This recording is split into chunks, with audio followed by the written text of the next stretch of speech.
여호수아 1장 10절부터 18절 말씀을 가지고 영적 무장을 하고 요단강을 건너가라 라는 제목으로 하나님 말씀 증거하겠습니다. 영적 무장을 하고 요단강을 건너가라. 지난주 신년 첫 주 설교에 강건하라 이렇게 강하고 담대하라 이런 말씀을 주셨습니다. 이번 주는 영적 무장을 하라. 영적 무장을 하고 요단강을 건너가라 말씀을 주십니다. 영적 무장을 하기 위해서는 어떻게 해야 되겠습니까? 일반 군사가 무장하기 위해서는 총과 칼과 검을 들고 또 무기를 장착하고 이렇게 하는 거죠. 그러나 영적인 전쟁이 있어서 또 영적 무장을 해야 됩니다. 우리의 삶은 날마다 영적인 전쟁과 같습니다. 왜 그럴까요? 왜 영적 전쟁이라고 말할까요? 영적 전쟁에 대한 설교도 몇 번 했지만 우리가 마귀가 존재하기 때문에 그런 거죠. 마귀는 지금도 영적인 존재로 우리와 함께 공존하면서 우리를 보고 있고 호시탐탐 우는 사자처럼 우리를 보고 있다는 거예요. 그래서 늘 기억하고 잃어버리면 안 되는 사실은 마귀가 존재하고 마귀는 우리를 넘어뜨리려고 우리 일상생활에서 침범하고 항상 엿보고 있다는 것을 기억해야 돼요. 성경의 말씀이 우는 사자처럼 돌아다닌다고 하잖아요. 사자가 배가 굶주려가지고 우르릉 어떤 놈을 잡아먹을까 돌아다니는 것처럼 우리 현재 일상생활에서 마귀가 우리를 호시탐탐 노리고 우리가 어떤 큰 빌미거리가 되면 확 달려와서 우리 영혼을 물어뜯고 우리를 낙심케 하고 우리를 소란케 하고 낙심케 하면서 나는 안 돼, 이 세상에 있을 필요 없어 자살하게 만든다는 거예요. 결국은 마귀는 우리를 죽어서 네가 자살해서 지옥에 가라 그렇게 자꾸 모든 사상과 환경과 문화와 정치와 내 주변의 일상생활 경제적인 걸 가지고 무너뜨리려고 호시탐탐 노리고 있다는 거예요. 그래서 우리가 늘 기억할 것은 우리가 일상생활에서 그냥 마음 놓고 있으면 안 돼요. 내가 오늘 살아갈 때 하나님을 향하여 십자가를 향하여 늘 생각하고 마귀가 내 뒤에 있다. 전쟁의 개념으로 삶을 살아가야 돼요. 올 한 해는 강하고 담대하기 위해서는 내가 강하기 위해서 지난주 말씀을 묵상을 했어요. 그러면 이번 주는 어떻게 하면 영적 무장을 할까? 그리고 요단강의 의미가 무엇이고 요단강을 어떻게 건너갈까를 생각을 해보겠습니다.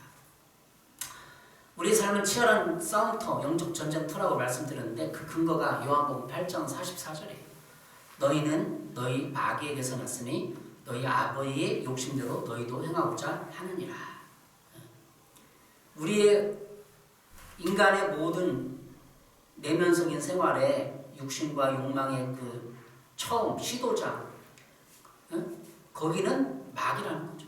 너희 아비 마귀에서 났으니 났다는 게 뭐야? 출생했다는 거 아니에요. 출생했다는 건 거기에 근원을 가지고 있다는 거예요. 우리가 마귀의 근원을 가지고 있다는 거예요.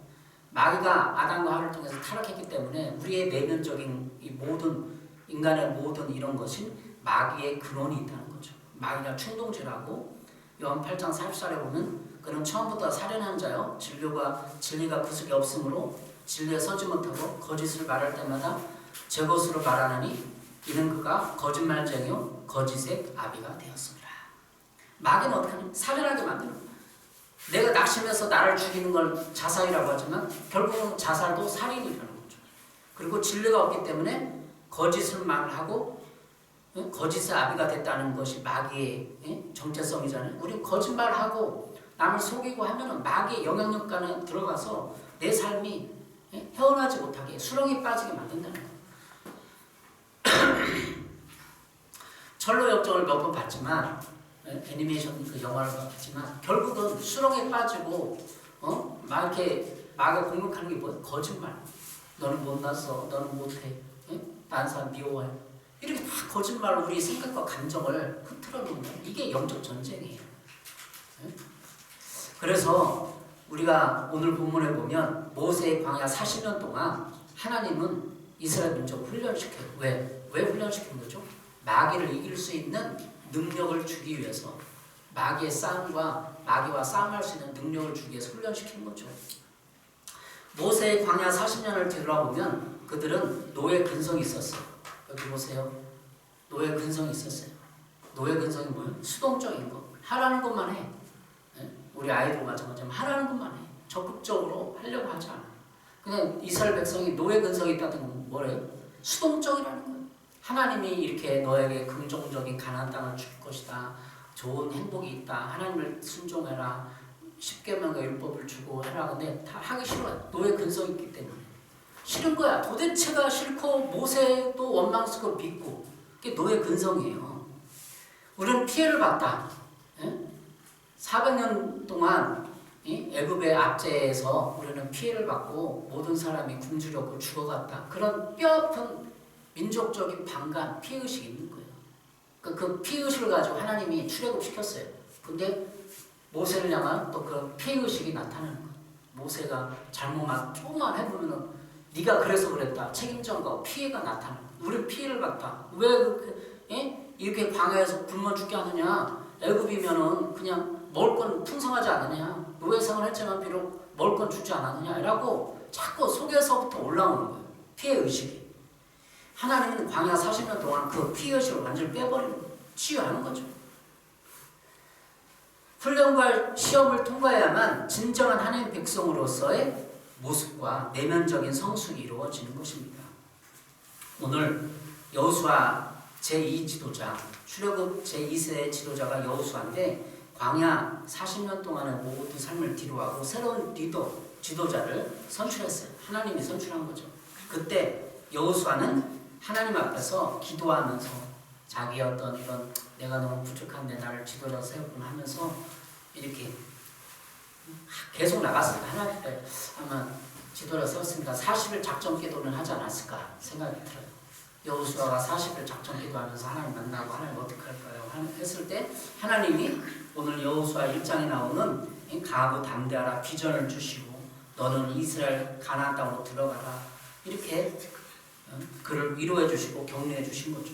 그래서 여호수아 1장 1절부터 9절까지는 하나님이 여호수아를 격려하는 거예요. 위로하고 비전을 주고 소망을 주고 할 수 있다. 들어가라. 이런 거죠. 오늘 본문은 그런 것이 아니라 이스라엘 백성을 향한 여호수아의 명령들이에요. 이제 영적 무장을 어떻게 해야 됩니까? 하나님 나라 백성은 적극적인 선을 행하고 사랑과 공의를 해야 돼요. 하나님의 나라는 먹는 것과 마시는 것이 아니요 오직 성령 안에 있는 의와 평강과 희락이니라. 로마서 14장 17절에 말씀하고 있어요. 하나님 나라는 뭐라고? 먹는 것 마시는 것이 아니라 성령 안에서 의와 평강과 희락. 신학적인 관점에서는 이스라엘 백성들이 의가 뭔지도 몰라요. 뭐가 의인지도 몰라요. 그리고 진정한 평안이 몰라. 노예니까. 노예는 그냥 일만 하고 누가 주면 그냥 된 거죠. 육신의 어떤 먹고 자는 문제 해결했으니까 평안한 거예요. 근데 진정한 희락도 없어요. 하나님 나라는 성령 안에서 의와 평강과 희락이라 이걸 가르쳐주기 위해서 광야 40년 동안 돈 거죠. 또 가나안 땅에 들어가기 위해서는 영적 전쟁을 수행했는데 하나님 나라를 위해서 싸워야 되는데 하나님의 나라가 뭔지를 몰라요. 그래서 하나님은 이스라엘 백성을 향하여 적극적이고 군사 같은 싸워 나갈 수 있는 그런 훈련을 시켰으며 또 이제 실제 전쟁에서 그들과 싸워서 그 땅을 취하고 해야 되는 거예요. 사랑과 공의를 가지고 하나님 나라를 뭐라고? 사랑하고 공의, 공적인 하나님의 의를 가지고 싸워 나가는 거죠. 오늘 첫 번째 보면 여러분의 삶을 뒤돌아보시기 바랍니다. 내가 왜 영적 무장을 해야 되는가? 그냥 무방비 상태를 있으면 마귀가 우는 사람처럼 여러분을 낙심케 하고 실망하게 하고 짜증나게 하고 분노하게 하고 싸우게 만들고 결국 나는 안 돼, 나는 죽어야 돼 그렇게 만든다는 거예요. 여러분 그렇게 마귀한테 져서 살아갈 겁니까? 나는 안 돼, 나는 다 죽어야 돼 이렇게 만드는 게 마귀 역할. 고귀한 전대로 저 가나안 땅을 나가 전진해서 싸워서 승리해서 빼앗고 마귀의 나라를 물리치고 하나님 나라를 세워야 되는 것이 우리의 소명 아닙니까? 어떻게 하면 그 영적 소명을 감당할 수 있는가? 비전을, 사명을 감당할 수 있는가? 첫 번째는 요단강을 건너가라는 거예요. 요단강을 건너가라. 오늘 여호수아 1장 11절입니다. 진중에 다니며 그 백성이 명령하여 이르기를 양식을 준비하라. 사흘 안에 너희가 이 요단을 건너 너희 하나님 여호와께서 너에게 주사 차지하게 하시는 땅을 차지하게 하여 들어갈 것임이라. 여호수아가 백성의 관리들에게 말했어요. 관리들, 10절에 관리라고 했거든요. 그러면 요단강을 왜 건너가라고 했을까? 영적인 의미는 무엇일까? 생각을 해보겠습니다. 그때까지 모세가 지도자가 있었을 때 출애굽했고 홍해를 건넜습니다. 홍해를 어떤 의미일까? 영적 의미. 고린도서 10장 1절 2절입니다. 형제들아 나는 너희가 알지 못하기를 원하지 않으니 우리 조상들이 다 구름 아래 있고 바다 가운데를 지나며 모세에게 속하여 다 구름과 바다에서 세례를 받고. 고린도서 10장 1절 2절에 보면 이스라엘 백성이 홍해를 건너갈 때 세례를 받았다. 바다에서 세례를 받고 이렇게 얘기했어요. 그러니까 세례적인 의미예요. 홍해를 해석할 때 세례라는 거예요. 구원의 어떤 한 방식이라는 거죠. 우리가 구원받을 때 세례받고 예수 믿겠습니다 하고 구원을 받잖아요. 마찬가지로 이스라엘 백성도 출애굽 이전에 애굽에 놓였을 때는 죽음의 상태, 이 세상에 자연의 상태에 있다가 홍해를 건널 때 세례를 받아 물이 막 튀길 거 아니에요. 옆에 탕짝하면서 물이 튀기면서 이렇게 막 감을 거 아니에요. 물이 막 튀기면서 얼굴에 묻고 막 그러면서 그럴 거 아니에요. 그러면서 실제적인 세례를 받은 거죠. 그러면서 그 의미를 세례에 둔 것은 이 출애굽 사건이, 다시 말하면 홍해 사건이 구원받는 거와 연결시켜서 해석을 하고 있다는 거예요. 그럼 요단강은 뭘까요? 요단강은 홍해 구원의 문제를 해결하는 완성적인 의미입니다. 요단강은 광야에서의 불신앙을 치유하는 것입니다. 광야에서 이스라엘 민족들이 얼마나 모세를 대적하고 불순종했어요. 근데 이 지금 출애굽해서 이 여호수아, 그러니까 이 통치하는 여호수아의 리더십 가운데 있는 이 민족들은 출애굽 2세대예요. 그 나머지는 다 죽었고, 예? 그 어린애였던 사람들이 다 어린이 돼서 이제 장성하는 거예요.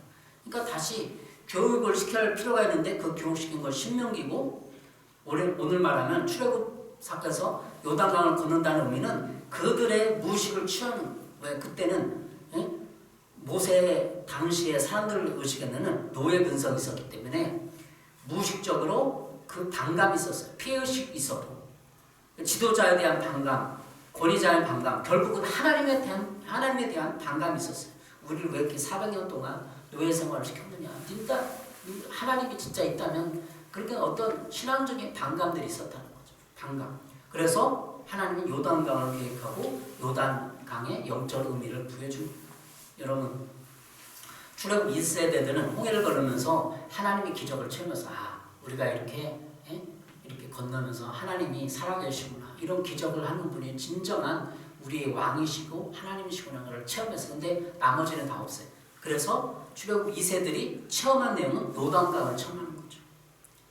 요단강은 기억하는 거예요. 그들의 리마인드, 홍해도와 홍해를 건넜던 사건들을 기억하면서 상기하면서 용기와 격려를 받는 그런 예비된 준비된 사건들이에요. 그냥 단순히 그냥 요단강이 가로막혀 있으니까 그냥 건넌다 그런 것이 아니라, 요단강 도하는 이스라엘 백성이 직접 건너야 했고, 그래서 그걸 경험함으로 말미암아 홍해 사건을 떠올리면서 그들의 집단적인 무식, 피해의식, 출애굽 2세대의 그 낙심과 두려움을 치유하는 하나님의 치유의 프로그램이 있었다는 것이죠.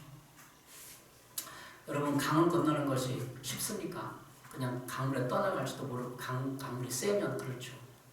근데 어제 우리 아이랑 역사 18설을 봤어요. 유튜브 역사 18설 동명왕편이 나와요. 동명왕편. 우리는 그냥 고구려를 세운 주몽해서 동명왕 이렇게 알고 있었거든요. 근데 거기에 연구한 내용을 보니까 동명왕은 누구냐면 부여를 세운 동명왕.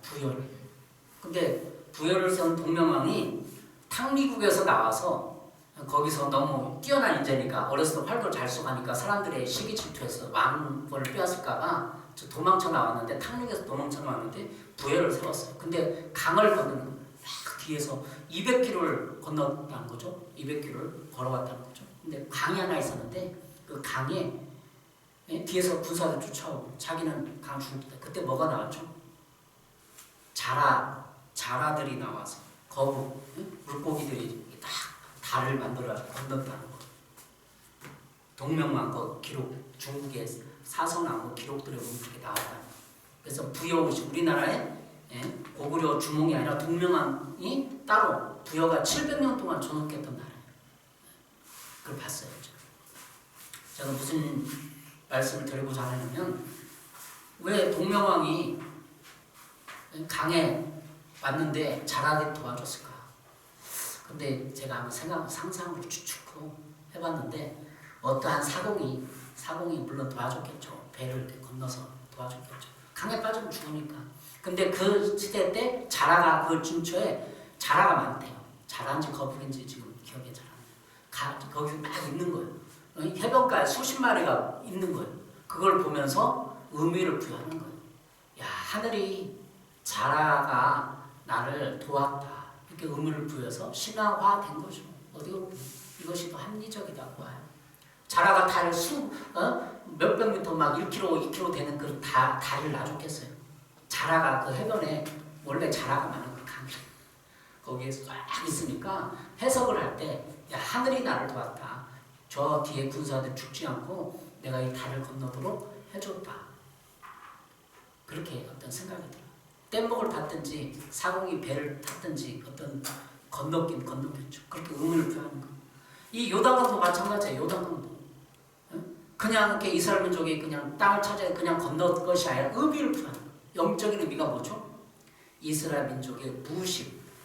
출애굽 2세대니까 조상들 건너서 홍해가 건넜대. 근데 우리는 아무 상관이 없어.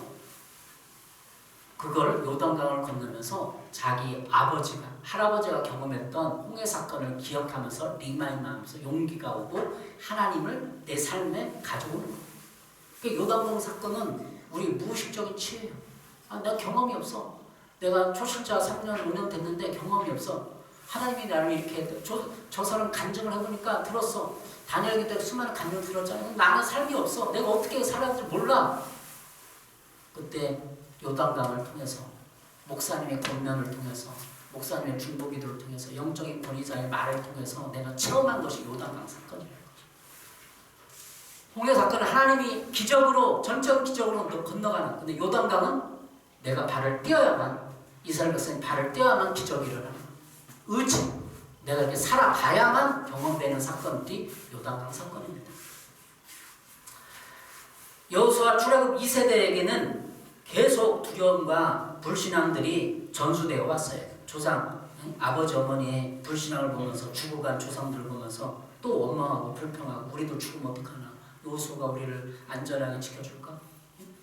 광야에서 죽은 사람들 있잖아요. 모세에 대적해서 죽은 사람들 보면서 그들은 두려운 거예요. 진짜 하나님이 살아계시는데 살아계신다면 내가 잘못해서 죽지 않을까? 그런 두려움을 치유하는 사건이 요단강 사건이었던 거죠. 요단강은 새로운 출발을 하는 장소이며 광야의 노예 근성을 요단강에서 수장시키는 장소였습니다. 그것이 요단강의 의미예요. 10절에 보면 이렇게 말하고 있습니다. 이에 여호수아가 그 백성의 관리들에게 명령하여 이르되 진중에 두루다니며 그 백성의 명령하여 이르기를 양식을 준비하라. 사흘 안에 너희가 이 요단을 건너가리라. 이렇게 말씀한 것이죠. 관리들에게 명령했어요. 그 당시에 거룩한 전쟁이기 때문에 관리들에게 있는 거예요.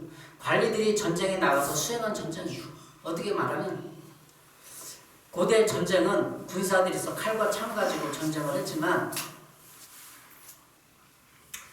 지금 이 전쟁은 실제 전쟁이기도 하지만 영적인 전쟁이에요.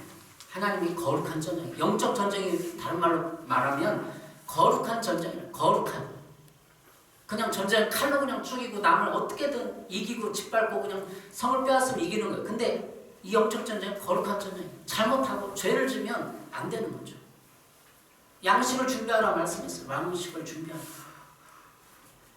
우리에게 거룩한 전쟁에 양식을 준비해야 돼요. 하나님이 왜 관리들에게 명령했을까? 군대식으로 백부장이나 이런 사람이 명령하지 않고 왜 관리들에게 명령했을까? 그 당시에 행정적인 단위, 관리가 있었다는 걸 말하는데 이것은 말하면 하나님의 군사들, 여기서 군사들이나 어떤 총칼들, 백부장, 천부장을 시키지 않은 이유는, 등장하지 않은 이유는 이들이 하나님의 명령을 즉각 수행하로 말미암아 전쟁을 수하는 영적인 전쟁이기 때문에 그렇다는 거죠. 여러분, 여행용 식량, 사냥에서 얻은 고기, 이 모든 것을 통해서 우리는 양식을 준비해야 돼요. 그 당시에 요단 동편에 있던 이 세 지파는 식량을 준비했어요. 양식을 준비했어요.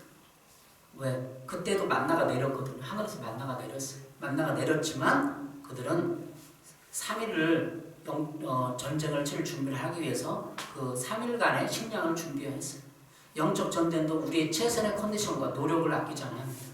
영적 전쟁 상황에서 우리의 노력, 최선의 모습이 없으면 하나님은 우리가 영적 전쟁에서 질 수밖에 없는 그런 상황 가운데 빠지고 말 것입니다. 여러분 오늘 본문을 보면서 양식을 준비하십시오. 여러분 준비할 수 있는 최선의 것을 준비하시고 또 관리들에게 명령했던 것처럼 우리가 어떤 전쟁인지를 알아요. 관리가 왜 전쟁을 해요? 여기서 유사 개정 한글판에는 유사들이라고 번역했는데 이 사람들이 전달하는 거.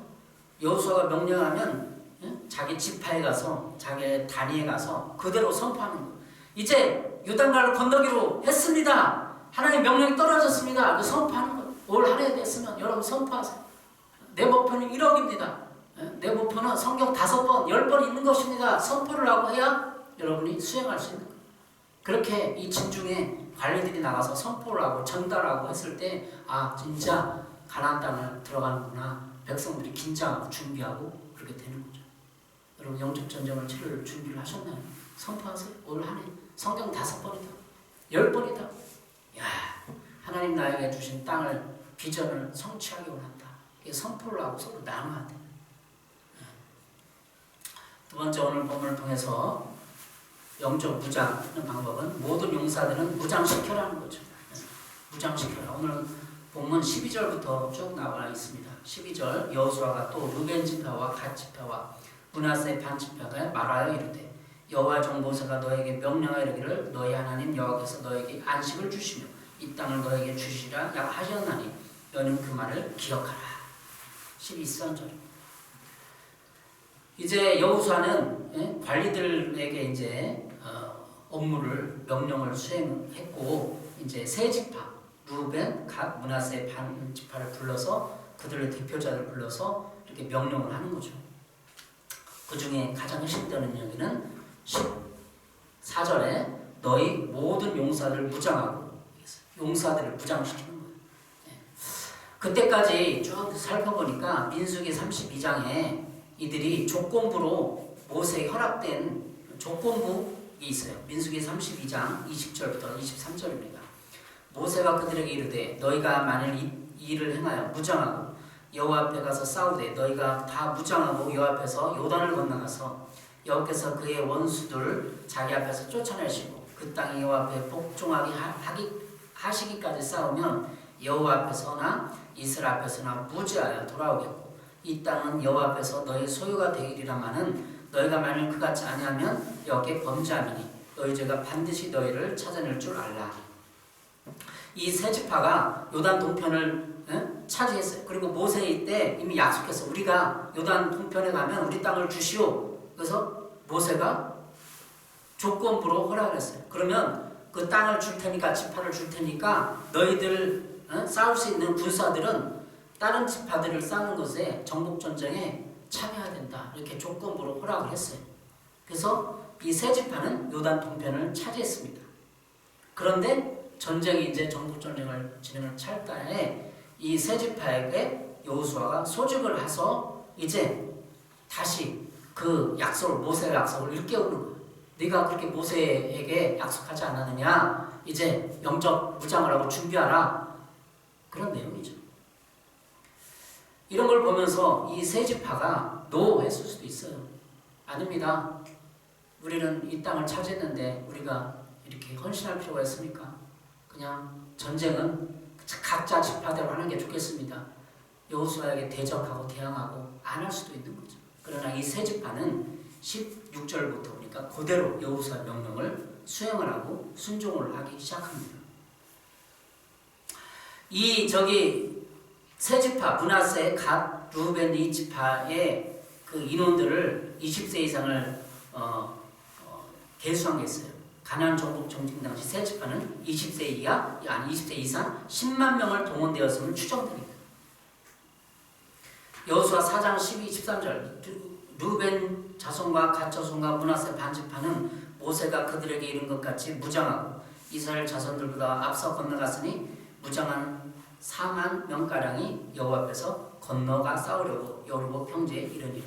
그러니까 10만 명가량 되는 인원 중에서 4만 명이 세 지파에서 착출된 거예요. 여기서 말하는 용사들, 이 용사란 말이 그 중에서 뽑았다는 거예요. 그 중에서 뽑아서 가나안 정복 정쟁, 정착 전쟁에 참여하게 되었다는 거죠. 이 전쟁, 이 과정을 보면서 우리가 모든 용사들은 무장시켜야 된다는 말을 상기시킵니다. 군사 10만 명 중에 4만 명이 착출됐어요. 여러분, 우리 아이와 함께 또 명량 전쟁도 보고 유교전쟁도 봤지만 수당 전쟁에 보면은 수나라가 우리 고구려를 몇만 명이 침공했죠? 10만 명, 10만. 그럼 여긴 지금 이 10만 명 지금 고대 이스라엘은 지금 그 수당 전쟁 몇백 년 전이에요. 이미 10만 명의 그 군사가 있었다는 거죠. 이런 걸 보면서 우리가 하나님 나라를 위해서 교회에서도 전쟁에, 영적인 전쟁에 나가서 싸울 만한 사람이 4만 명밖에 안 되는 거예요. 일부, 3분의 1밖에 안 됩니다. 교인이지만 영적 전쟁에 나갈 만한 거룩한 자는 3분의 1밖에 되지 않습니다. 이 용사가 뭘까요? 그냥 힘이 세고 뭔가 어렸을 때부터 용맹스럽고 그런 사람 뽑았을까요? 영적 전쟁이기 때문에 거룩한 사람을 뽑았어요. 첫째 조건이 거룩한 사람, 그리고 용모 단자가 힘이 센 사람, 용기가 있는 사람. 이 시대를 향하여 한국교회에 있는 그 모든 걸 보면 통일 준비를 해야 됩니다. 마지막 때 준비를 해야 합니다. 마지막 추수 준비를 해야 돼. 근데 우리는 지금 이 올 한 해 2021년 통해서 우리 인생에 있어서 뭘 준비해야 되는 거죠? 전국 전쟁을 준비해야 되는데 뭘 준비하는 거죠? 통일 준비를 해야 돼. 통일 준비하고 마지막 때 준비를 하고 마지막 추수 준비를 해야 돼. 내가 어떻게 마지막 때 살아갈 것이냐 생각도 해보고 기도도 하고. 개인적으로 올 한 해 비전과 목표가 있을 것입니다. 뭘 준비하고 있습니까? 용사가 4만 명이 준비됐어요. 세 지파에서. 우리가 영적 무장을 한다고 하면 에베소서 6장 10절 11절이 있습니다. 끝으로 너희가 주 안에서와 그 힘의 능력으로 강건하여지고 마귀의 계계를 능히 대적하기 위하여 하나님의 전신갑주를 입으라. 하나님의 전신갑주를 취해야 돼요.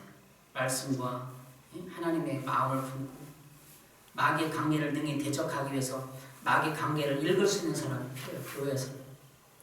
한국교회에서도 마귀의 관계를 읽을 수 있는 사람이 필요해요. 이 용사 4만 명은 누구죠? 거룩한 어느 정도 수준이 올라와서 전쟁을 수행할 수 있는 능력을 가진 사람. 여러분, 마귀의 관계가 그렇게 이렇게 허술한 게 아니에요. 마귀의 관계는 나도 분별 못할 정도로 내 가족 안에서 내 삶 가운데 깊이 들어가 있어요. 에베소 6장 12, 13절입니다. 우리의 싸움은 피와 살을 가진 사람들을 상대로 하는 것이 아니라 통치자와 권세자들과 이 어두운 세계의 지배자들과 하늘에 있는 악한 영들을 상대로 하는 것입니다. 그러므로 여러분은 악한 날에 능히 대응할 수 있고 모든 일을 한 뒤에 서 있을 수 있도록 하나님께 주시는 장비로 완전 무장을 하십시오. 사람을 상대하는 게 아니에요. 내 주변의 직장에서 내 가족에 어떤 상대하는 게 아니야. 그 사람 속에 역사하는 이 마음 속에서 경관진을 가지고 있는 악한 영들이라는 거죠. 여기 보세요. 여기 보세요. 여기 보세요. 집중하셔야 됩니다. 여기 집중하세요. 우리의 싸움은 지금 마귀가 우리 지금 가족 안에서 우리 어떤 직장 안에서 사람들 통해서 오고 있다는 거. 사람들 통해서 사람을 조심 안 하는 거예요. 이 사람의 성격, 마음 상태, 그 이기심을 가지고 우리 공격한다는 거예요. 결국은 이게 영적 전쟁이에요. 그래서 영적 전쟁은 거룩한 전쟁이에요. 거룩하지 않으면 지게 돼 있어요. 마귀가. 여호수아가 세 지파를 향하여서 용사를 무장시키고 이제 하는 거 이렇게 상황을 보면서 이 세 지파 이스라엘 백성들은 거기에 절대 순종할 것을 약속해요. 세 번째, 오늘 영적 무장을 어떻게 하느냐? 세 번째, 영적 출정식을 하라는 게 영적 출정식. 출사표라는 말이죠. 고대 전쟁에 출사표. 전쟁에 나가기 전에 사람들이 이렇게 하고 모든 것을 그것이 16절에 나와 있어요. 그들이 여호수아에게 대답하여 이르되 당신이 우리에게 명령하신 것은 우리가 다 행할 것이요 당신이 우리를 보내시는 곳에는 우리가 가리이다. 오늘 16절에 이렇게 말하고 있습니다. 그러면 여호수아 그 장군의 말처럼 여호수아 그 말처럼 우리가 다 행할 것이다.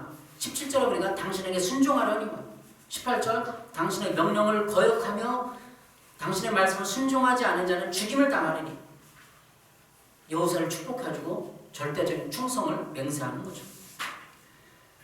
여러분 영적 전쟁에 있어서 우리가 오늘 지금 여호수아 이 따르는 이 세 지파의 이 세 지파가 출정 시간 충성을 맹세하면서 여호수아를 리더십을 인정하는 장면들이 나옵니다.